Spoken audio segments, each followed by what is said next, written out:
అందరినీ నమ్ముకొని మోసపోవడం కన్నా అనాథలాగా బతకడం మేలు. అవసరం ఉన్నప్పుడు నువ్వే అంటారు, అవసరం తీరినాక నువ్వెవరో అంటారు. అలాంటి జనం మధ్య బతకడం కన్నా ఒంటరిగా ఉండి బతకడమే బెటర్.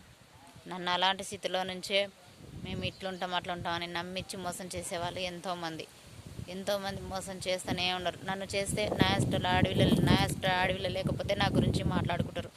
నా బాధ అర్థం చేసుకున్న వాళ్ళైతే నా గురించి మాట్లాడరు. నా ఇష్టాలు లేకుంటే వాళ్ళు నా ఇష్ట ఆడపిల్లని పెట్టుకుంటే బొక్కలగడ్డన పెట్టుకుంటే నా గురించి మాట్లాడతారు. నా ఇష్టం లేరు కాబట్టి ఈరోజు నా గురించి మాట్లాడుకుంటున్నారు. నా గురించి ఎవరైతే మాట్లాడుకుంటారో నా తప్పేమన్నా ఉంటే డైరెక్ట్ నన్ను అడగండి, నన్ను ఫోన్ చేసి నా తప్పు ఉంటే నేను తల పండిస్తా. ఏ దానికైనా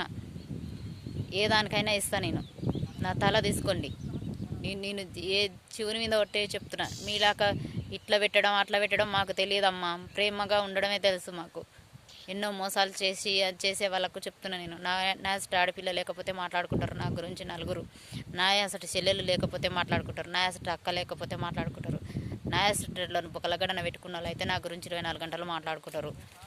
నా ఇష్టం లేని వాళ్ళు మాట్లాడుకుంటున్నారు. ఎవరు ఏం మాట్లాడుకున్నా నేను ఏ తప్పు చేయను. నేను ఎవరికి భయపడను. నేను లంజదానైనా నాకే బేకు, నేను దొంగదానైనా నాకే బేకు. నా బతుకు నేను బతుకున్నా. ఎవడేమో నాకు 10 రూపాయలు ఇస్తలేడు కాబట్టి ఎవరు నా గురించి మాట్లాడినా నేనేం భయపడను.